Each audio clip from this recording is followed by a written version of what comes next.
আমরা স্কুল ক্রিকেটকে দুইটা ভাগে ভাগ করেছি, একটা প্রাইমারি, একটা হচ্ছে হাই স্কুল। এই টুর্নামেন্টগুলো চলবে, এটা নিয়ে প্রাইম ব্যাংকের সাথে আমাদের কথা চলছে।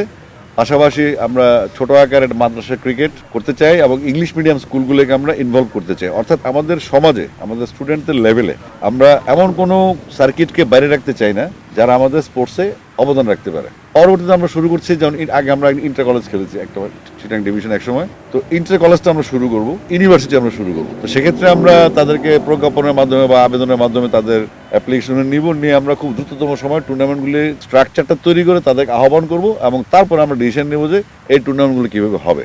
কিন্তু আমরা নীতিগতভাবে আমরা সিদ্ধান্ত নিয়ে নিয়েছি, আমরা আগামী 2 থেকে 3 মাসের মধ্যে সারা বাংলাদেশে প্রচুর ক্রিকেট টুর্নামেন্টের নিয়ে একটা ফেস্টিভ মোডে চলে যাবে।